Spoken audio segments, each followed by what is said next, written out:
सन, अर्थ और moon in तीनों की पोजीशन बदलती है और इसी सिंपल सी ज्योमेट्री से Eclipse, full moon, half moon और ओशन टाइड्स तक एक्सप्लेन हो जाती है। लेकिन सिजजी, कंजक्शन और क्वाड्रेचर में एक्चुअल कनेक्शन क्या है?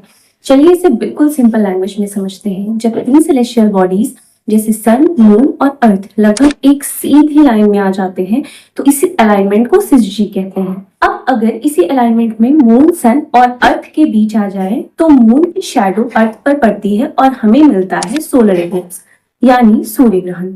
लेकिन यहाँ एक इम्पॉर्टेंट पॉइंट है, हर बार सन और मून एक लाइन में दिखने से इक्लिप्स नहीं होता, क्योंकि मून की ऑर्बिट अर्थ के अराउंड थोड़ी टिल्टेड है। इसीलिए परफेक्ट अलाइनमेंट के लिए मून का राइट पोजीशन पर होना जरूरी है। कंजक्शन का मतलब है जब अर्थ से देखने पर दो सेलेस्टियल ऑब्जेक्ट्स स्काई में एक ही डायरेक्शन में या बहुत आस पास दिखाई देते हैं।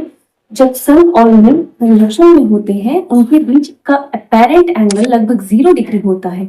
सोलर इक्लिप्स में भी सन और मून कंजक्शन में होते हैं, लेकिन हर कंजक्शन इक्लिप्स नहीं बनाता। अब समझते हैं क्वाड्रेचर। इसमें सन, अर्थ और मून की पोजीशन ऐसी होती है कि सन और मून के बीच अर्थ से देखा गया एंगल लगभग 90 डिग्री होता है।